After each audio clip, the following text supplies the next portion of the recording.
Welcome to the Growth Plus Exit podcast, where owners of privately held middle market companies talk about founding, scaling, and exiting their businesses successfully. Learn how to maximize and monetize your business on your own terms. Let's get started.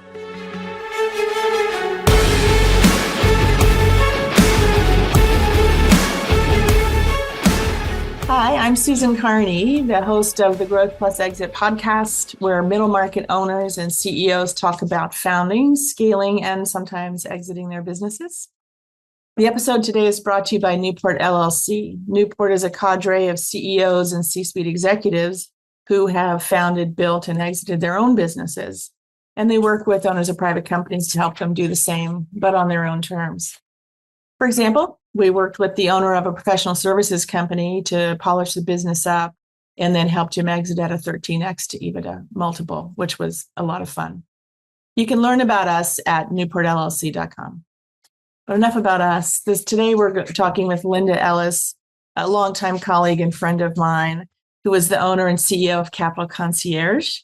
She's been at the helm for over 25 years at that company and has transformed it over time into probably the leading provider of concierge services in the DC, Maryland, Virginia marketplace, with many, many, many very, very happy and long retained clients because of her commitment to customer satisfaction. So, Lynda, welcome. We're really pleased to have you with us today. Thank you so much, Susan. I am honored to be here. Excellent. So, Lynda, let's start off talking a little bit about your professional life. Tell me, after you graduated from college, a little bit about what you did as a career and then how you ended up at Capitol Concierge. Thank you so much, Susan. That brings back a lot of wonderful memories. After I graduated from the university, I was an older student. I was in my 30s, early 30s. And I went to work for a great company. I'd been a part-timer while I was going to school. And they immediately, as soon as I had my piece of paper, made me a manager. I was in San Antonio. My family are living there. And I was in instructional technology. Oh. And I found that it was so rewarding and wonderful, stretching me a lot. And one of the things that we did in our learning center, it was Control Data Corporation, which when I joined had 65,000 employees. Based in Minneapolis, started by a gentleman, William Norris, at 55 years old, after he retired from the Navy. Wow. And it became the technology company before the technology was like it is today. And he ran it as an entrepreneurial organization. Mm-hmm. The deal was at Control Data, you never asked for permission, you always asked for forgiveness. And I'm just amazed at the lessons that I learned there. So as soon as I graduated, they made me manager, transferred me to Houston. The Learning Center was in trouble. And that was one of the gifts that I've gotten is people will send me in, employers have sent me in to things that couldn't get fixed. And we just figured it out. Yeah. And I was blessed to be able to do that because when you're doing that, you're growing and you're learning new things. And so they were losing their certifications for the Learning Center. One of the things that we did is we administered the NASD exams, which are really, really difficult for people. Saw lots of tears, lots of happiness, because you instantly knew whether you passed or not.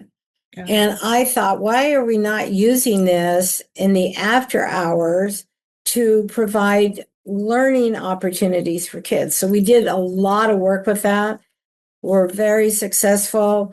And 3 months after they sent me to Houston, they brought me back to San Antonio and had me manage. I took over the Learning Center in San Antonio, the one in Houston, and the one in Austin. And shortly after that, I became manager of all their learning centers, which was wonderful. And it's interesting, your question, because I was working in learning centers. I was learning. Mm-hmm. I learned so many lessons that some really fun to learn and others that were not fun. But they were all very challenging. And I look back now and think, wow, I was getting a PhD in service in management, in understanding what drives and motivates people, because what motivates me may not motivate somebody else. And so I stayed in that industry for about 27 years, did really, really well. It was a very good industry to me. And I made I did make some really good money. And after that, after I left Control Data, I had formed a company while I was in school, and I sold that company to Neiman Marcus. It was a novelty kind of company. It was just a Christmas gift idea, and it just blossomed. And then I went to a headhunter came after me, and that's how I got to the DC area, which I always wanted to live here, and it's wonderful. And we did really well. I went to work for L'Oreal Learning Systems, a little itty bitty teeny tiny part of L'Oreal Aerospace, which was a very large billion-dollar company, also run as a entrepreneurial organization. One of the things that I found interesting is that people, if you restrict people or have people do things your way, you restrict growth. Yeah. And you deny opportunity for people to blossom. When they blossom, your company blossoms. And that was something that I just intuitively thought, how cool is this? But I had, for some reason, when I came to L'Oreal, I had my attorney put in that I would write a commission plan. I'm a salesperson. I've been selling since Brownie Scout cookies. And that's a few years ago. And I don't know why I did it. I'd never done that before. Yeah. Thank heaven that I did it, because L'Oreal, I think it was $6.4 billion defense contractor, they pay bonuses. They don't pay commissions. So I had written all of these the commission plans and rewritten. And in the meantime, I have salespeople that are selling things. And L'Oreal was like, what is she doing? How can she be doing that? Well, the very simple answer was they weren't doing anything before. Right. So it made us look like heroes, but I have to pay our salespeople their commission. Anyway, long story short, we had a conversation, the president and the CFO and I had a conversation with Bernard Schwartz, who was the founder of L'Oreal, and I just knew they'd never do a commission plan. It's just, we're a little itty bitty teeny tiny dot on the radar. And so after that conversation, the CFO and the president and I went to lunch, and I said, they're never going to approve this. Why don't we buy the company? They both thought I was crazy. And I sold them on it. And so we put a plan together, and we were able to purchase that company and create a new company called PLG Learning. And it was Pierce, Lynda, and Gary. That was the president, CFO, and myself. And that was such an incredible opportunity. And the winds against us were very strong. But we had this wonderful idea. And one of the things I'm particularly proud of, Susan, is we made all of our employees, we had 17 employees, we made each of them a stockholder. Nice. And oddly enough, I'm cleaning something out of paperwork the other day, and I saw all of our documents, and I thought, these 17 people had no idea what they were going to be able to be a part of. So we purchased the company, we thrived, and then we merged with a really good friend of mine down in Jackson, Mississippi, whose software product met ours like this. I mean, we were higher ed in reading, math, language, arts. So it was a very special program. They were K through 8. Oh, perfect. So it was perfect. So we merged with a company and did well. And then we sold that company to a Viacom company. It was an incredible ride where we purchased the company one day, we sold the company another day to Viacom, and that was all within 18 months. It was an incredible ride. I learned so much in that experience, and I think it's really important as a leader. You have to take advantage of everything you're learning, even though you may not want to be learning this. Mm-hmm. It is still a gift because it makes you grow. It makes you better, right? Mm-hmm. And it was so fun. I have to say, there were a lot of sleepless nights, a lot of hair pulling, a lot of, I just can't stand this anymore, and a lot of grace and fun. Yeah. Yeah. It's always a balancing thing, isn't it? Yeah, it is, right? And you have to, I think one of the things I've learned as a business owner, this is, Capital's my third company. It's whatever you're going through, you can either tuck tail and go, or you can stand up and say, no, I'm going to I don't know how right now, but I will make it through. And I know, Susan, you know my thing about the buffalo. The buffalo is the only animal that runs into the storm, so they get through it sooner. Yeah. And believe me, I've got a buffalo over here on my desk, and I look at him quite often and think, okay, I know I got to lean into this, but you get through it, right? Mm-hmm. And now you're better for it. So after that, I'm not good at being bored, and I wanted to get out of the industry. Mm-hmm. I loved it. It was really good to me, but it's not something that was inspiring me, was not giving me the kind of spark I wanted in my life. And so I wanted to try a different industry, and that's how I got to Capitol Concierge. I met Mary Naylor, who's our founder, and her strengths and her weaknesses and my strengths and weaknesses just went like this. So I had an interview with her at 10 o'clock in the morning. We still laugh about it. I was told that I'd have a half an hour interview with her, and I just sold PLG. And I met Mary at 10 a.m. and I said goodbye to her that night at 10 p.m. And at 11 o'clock, she called and made an offer after she spoke to the board. It was just kind of divine intervention, and I loved it. It was hard. And Mary and the board wanted to keep the company here in the DC Metroplex. We were only doing commercial office properties. Mm-hmm. I came in 98. I was promoted as senior vice president. I was promoted to president in 2000. And along the way, we tried to sell the company 3 times, went to the altar 3 times, didn't say the vows. So I said, why don't I buy it? They said, yeah. Why don't you buy it? Good idea. And I said, yeah, good idea. Susan, still today, it depends on the day whether that was a good idea. And I have to say, I would still do it over again. I guess that's the litmus test, right? Mm-hmm. But we went into shopping malls. We've done a lot of business in shopping malls. Then we went into residential.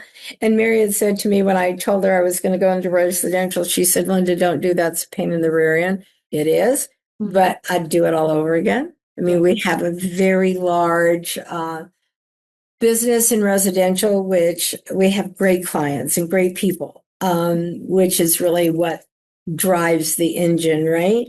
And then we went into the corporate market. Now we're in the virtual market. I just met with somebody last week, and he said, is there anything you wouldn't do? And I said, no. Yeah. Yeah. No, I am very, very proud and very fortunate. We have almost 400 employees who live their lives, work with our company, and I'm very proud of that, creating those jobs. And so that is a gift to me. Yeah. Yeah. So tell me about your expansion into the digital market. I remember when you did it, and at the time I thought, boy, you were pretty leading edge in your industry to making that leap. Tell me about the timing of that and how you made that decision. That's one of the things that was scary. And I just could see there was opportunity for us. And one of the things, either we or maybe I am not good at. If I don't know how to do something, but I know that there's an opportunity there, we'll just go figure it out. Yeah. So we did. And I knew that there were people still today, and more so, where people need the everyday help. Making your hair appointment, which I need to go make. And I have almost 400 concierges, and I never stop to think, have them make the appointment. Yeah. Or getting an orthodontist appointment for my son or my daughter, or planning Mother's Day, which is coming up. I still don't know what I'm doing. And I know that it's kind of like Christmas, Mother's Day, Father's Day. We know when that is coming every single year. Mm-hmm. But because we're all so busy, we don't take the time to do it for us. Okay, I'll do it next. I'll do it next. Mm-hmm. Well, when you're in business, your business comes first. I've always said that when you own a business, it is a very jealous mistress. Yes, that's right. Right? Mm-hmm. And it comes first. And when you have employees, it must come first because you're responsible for the jobs of however many employees you have, whether that is the 400 for us or the 68,000 people that Norris had. Right. So it's, and part of it is very selfish, Susan. I always want to go do something somebody else hasn't done and figure it out and be good at it. Yeah. You have to be good at it, right? Mm-hmm. And that doesn't come easy as much as it comes through hard work, intention, and perseverance. Yeah. Well, I think there are two types of people in this world. There are A types and Z types. And one type is really uniquely suited for initiating things, seeing an opportunity, going, grabbing it, figuring it out, which is, of course, the thread that runs through your career. You know, I can hear in what you're saying about what you do at Capitol Concierge back when you were at CDC, right? Don't ask for permission.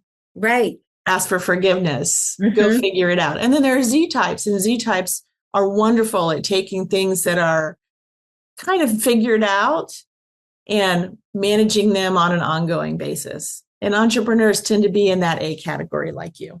You're so right. And thank heaven. I'll share a real quick story with you. When I came on board, we only had 87 employees, 19 of which were in the corporate office, which I believe in flat organizations. I don't even have 19 now. Yeah. Right. So I was trying to promote one of our concierges. His name is Vincent. He just retired from our company, and we had a big celebration after 31 years. And I tried to promote him 3 times. And he said to me, Lynda, I go to work at 7. I get off at 4. I have an hour for lunch. I love the tenants in my building. And I have Saturday and Sunday free. I don't want to do anything else. And I said, oh my gosh, Vincent, I wish I had 200 of you because I'm not good at that. Right. Yeah, it's exactly what you're saying. I want to go to the next. Years ago, when I was in direct sales, my manager said to me, I may have shared this with you, that he told me I was the hardest salesperson he's ever had to manage. And I said, why is that? I'm number 1 in the company, Frank. I'm making you a lot of money. And he said, because you're not money motivated, Lynda. You're a hunter and you want to go climb that hill. And after you've climbed the hill, now you're bored. You want another hill. So I have to constantly give you hills to go climb because that's what motivates you. And it's true. If you get up to the top of the mountain and you're looking out and you see another mountain, why are you not going to go climb that? Right.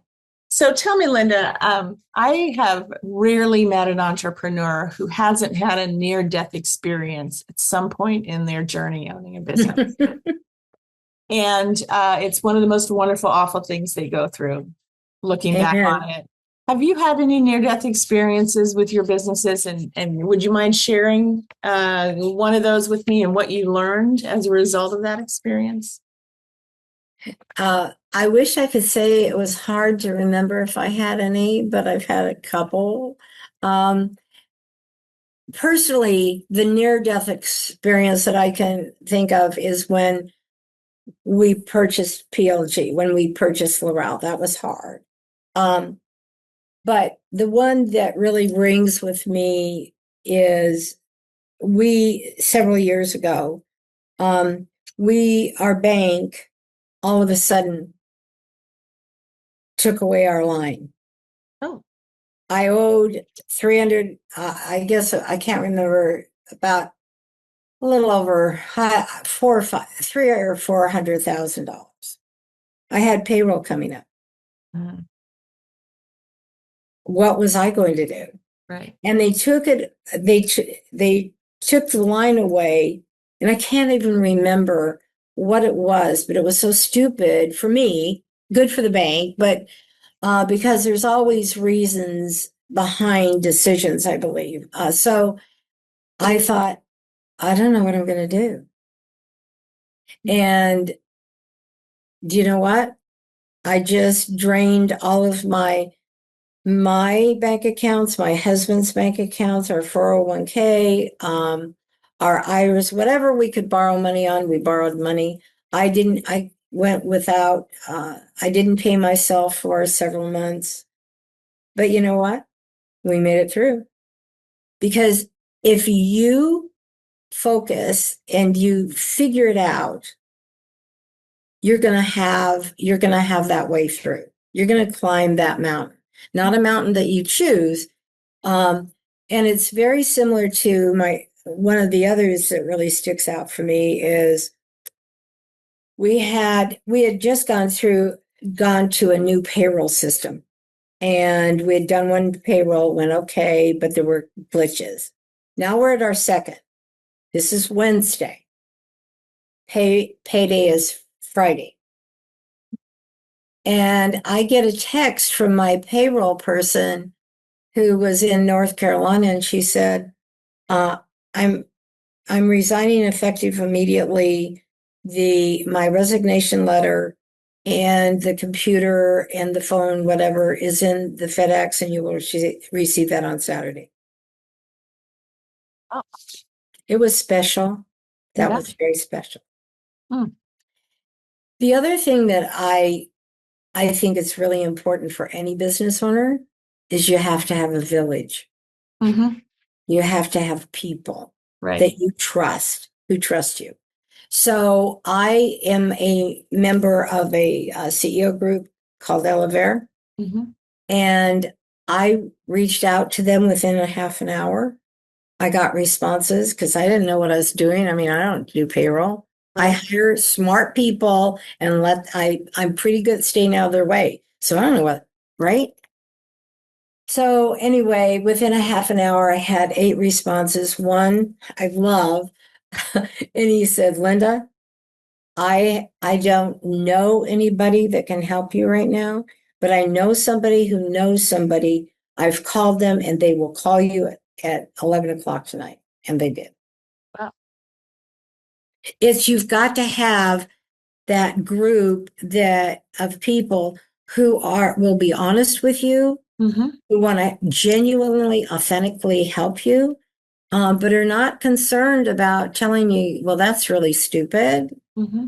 But it's the people, and it's those conversations that grow you, because it's, and I think, Susan, I lived in Japan for many years, and there's an old Japanese saying, success is like a sword.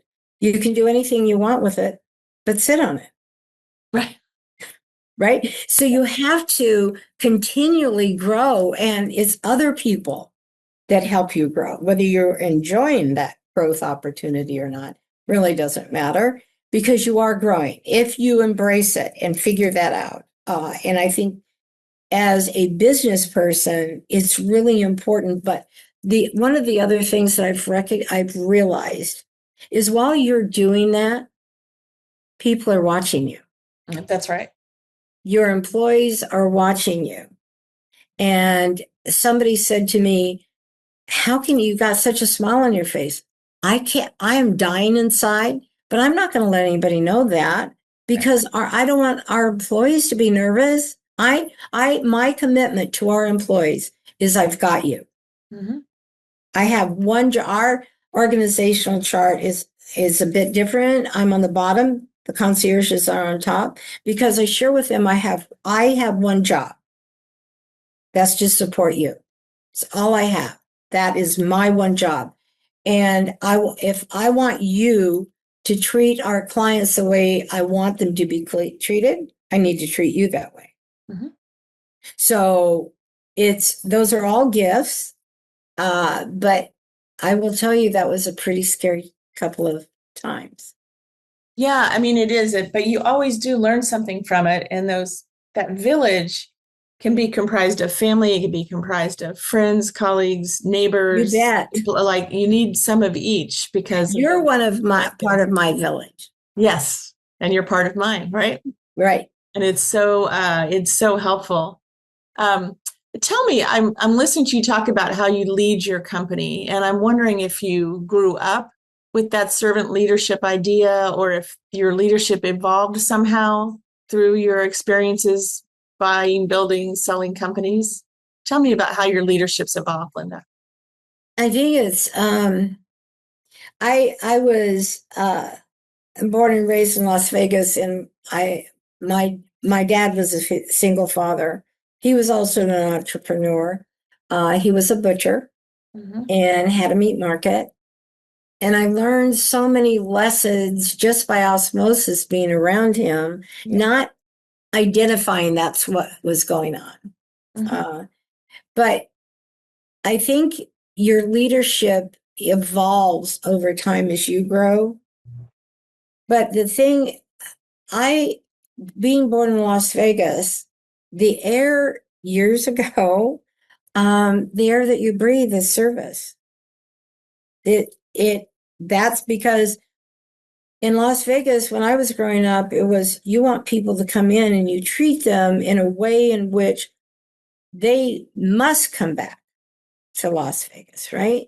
And so that's a service mentality that I've grown up with. But I think more importantly, my father was born and raised in Belfast, and he came over through Ellis Island when he was 16, just in time to see, my father was 45 when I was born, and he saw signs in the windows, Irish need not apply. Oh, yeah. Right? Wow. I mean, we weren't good enough to clean toilets.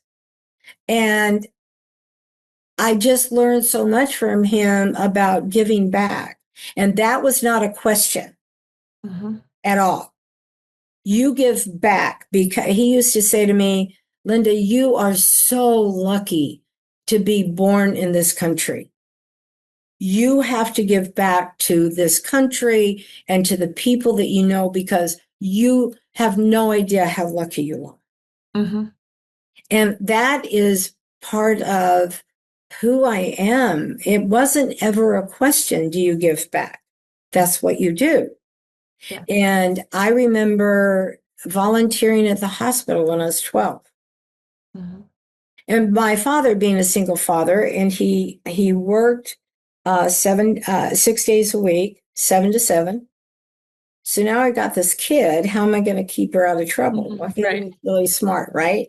So I was in Brownie Scouts and Girl Scouts and Campfire Girls. I was in Rainbow, if you're familiar with the Masonic Order. I was busy. And I learned when you give back, you can never give as much as you get. It's impossible. And it's one of the things that's really hard for me is I was taught to be respectful of the law, to be respectful of our country. And when people disrespect it, it hits me at a very emotional, deep level. Because we are lucky to be in this. As screwed up as we are, we are very lucky. Yeah, that's right. And you to this day have quite a reputation for your community engagement and outreach and giving. Do you want to tell me a little bit about some of the community work that you do presently? Yeah, I love to talk about that because there's so many gifts in that, Susan. I am on the board of the Howard County Chamber of Commerce, of which I'm very proud of, because we're very focused on helping businesses come to Maryland. One of the things I'm not proud of is Maryland is 49 out of 50 states in welcoming businesses. Wow. 49. I mean, Wow. so I'm Irish. I've got a lot of passion around that.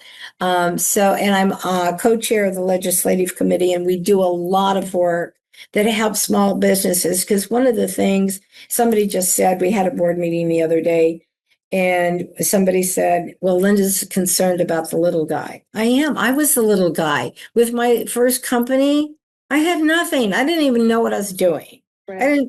I didn't know there were laws that I should adhere to. I was clueless, right? So who's watching out after them, and who is taking care of the single proprietor that can't be at the chamber meetings because they're working so many hours a day, right? Yep. And so I think it gives me an opportunity to hopefully make a difference in our community. I also am chair of the National Crime Prevention Council, NCPC, which is McGruff, the crime fighting dog. And any of your listeners, if they would love to come and help us fight crime, take a bite out of crime, I would be very grateful. And we're doing a lot of things to help people understand that they are a part of fighting crime.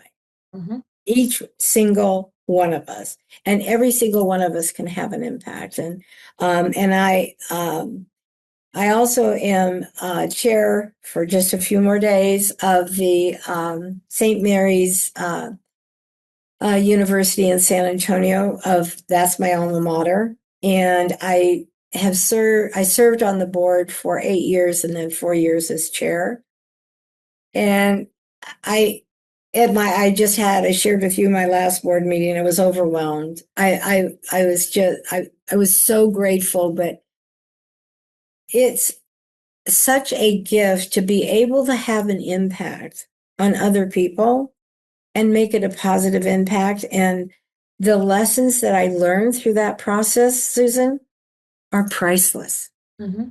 I mean, it's like getting a PhD from Wharton, if they even get one. I don't know.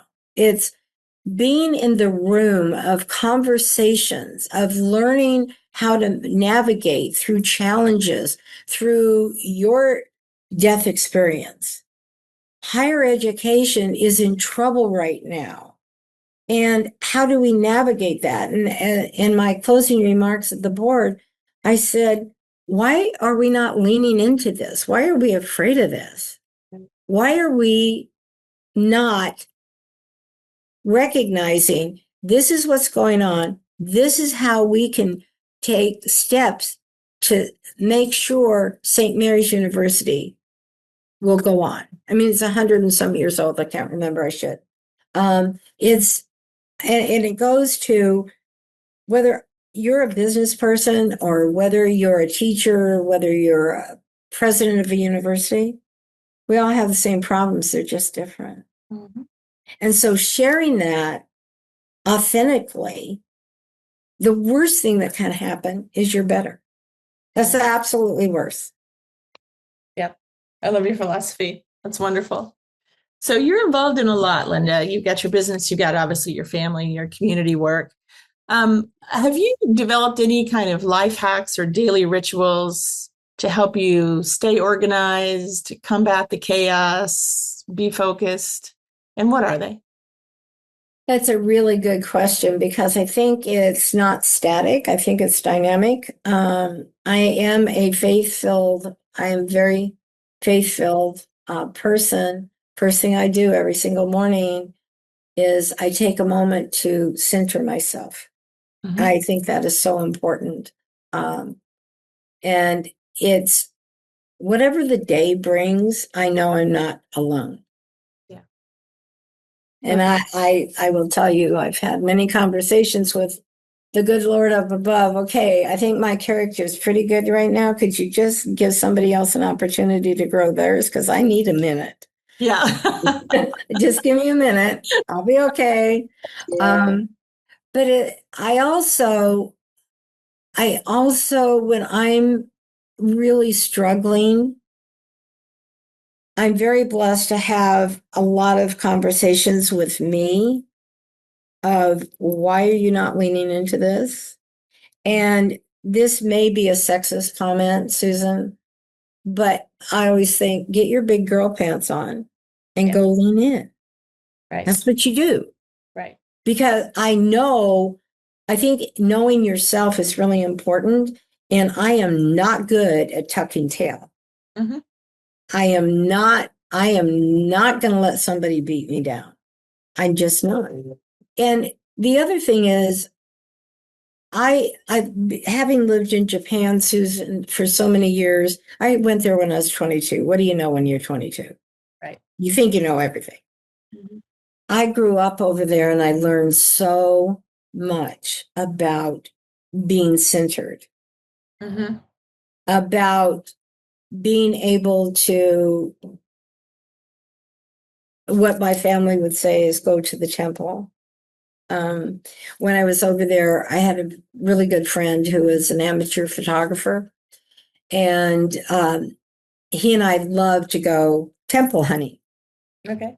And his wife or my husband, not interested. So many Saturdays, Al and I would go looking for temples. And we came upon this temple once, and it was an extraordinary experience that lives inside of me today. Mm-hmm. And it was it was like I don't know, there was a little bit of a hill, and then the temple was down there, and it was wooden, it wasn't ornate, nothing. But it was the most beautiful temple I'd ever seen. Mm-hmm. And Al said to me, come on, let's go. I'll take some pictures. And I said, no, I'm just going to sit here on this little knoll before the temple's going down there, or there's a place there. And I said, I just want to sit here and look. I just want to be. And so Al went down and I leaned back. And still today, like right now, I can feel the leaves on the small of my back. Wow. And that is my temple, because it was a beautiful day. It was autumn. The leaves were gorgeous. The weather was perfect, all of that. But this temple spoke to me in a way that is hard to communicate. And I will still go to the temple to stop and think. Mm-hmm. And something fun, my husband was doing this biomedical feedback thing years ago, and he said he wanted me to come with him one day, and I did. And what they do is they put you in this room. It's a pine wood siding in the inside, whatever it's paneling, and they put you in a lounge chair, and so you're real comfortable. They turn the temperature down very, very, very low, cover you with an electric blanket, put earphones on you, and so you can't hear anything but the music you want to hear. And I said, what'd I do? And he said, I have never seen anybody go so low as you did without going to sleep. You never went to sleep. What did you do? And I said, I went to the temple. Oh. And he said to me, whatever that means, if you ever got any stress in your life, go to the temple. Mm-hmm. So I did. They did. That's awesome. I love that story. I mean, it's those things, and it could be a temple for me or something else. But I think, to your question, Lynda, as a business owner, as a leader, that's so important that you have your temple. Mm-hmm. Perfect. One more question. Okay. Because I love ending on that note, and that is, what's the advice you would give to your peers? What's the thing you want to keep them from having to learn the hard way? say, build their businesses? I think it's to be authentic and real. It's doing what you enjoy doing, not what somebody else thinks you should do, but enjoy doing. I made a pact. I think I've shared this with you when I was in college. I was working 3 part-time jobs, going to 2 universities, had a family. And the reason I was going to 2 universities, I couldn't afford all the hours at St. Mary's. So I remember one morning, I'm studying for my economics final exam, which was at 6 a.m. And I looked in the mirror at 3:30. I'm in the bathroom getting ready to go. And I looked in the mirror and I saw this person. And she had a book in one hand and a curling iron in the other.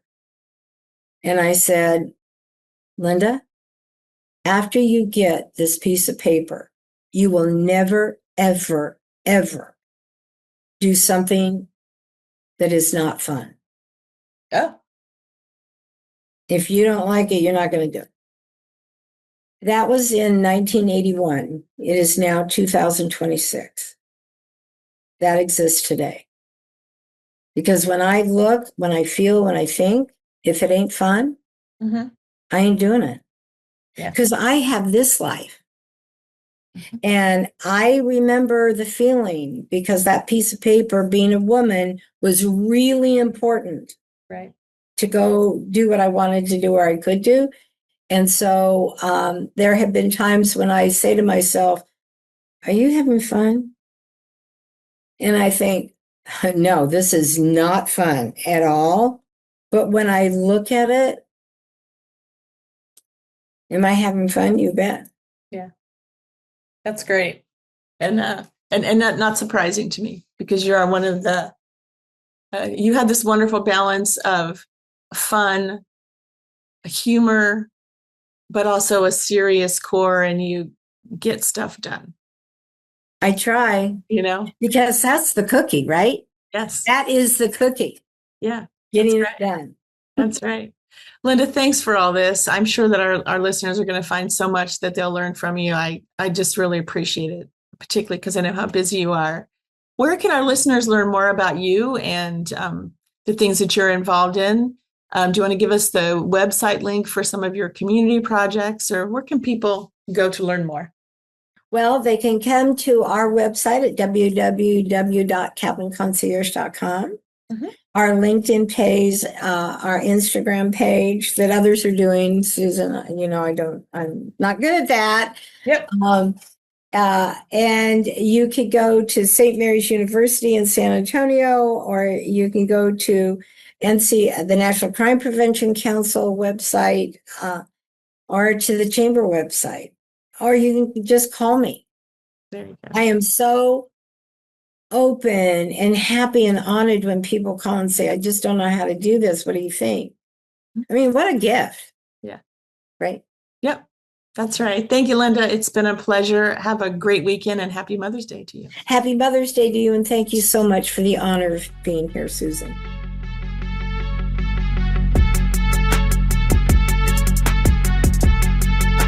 Thank you for listening to the Growth Plus Exit podcast, sponsored by Newport, a unique national business advisory firm. If you enjoyed this show, be sure to share, like, and subscribe for future episodes.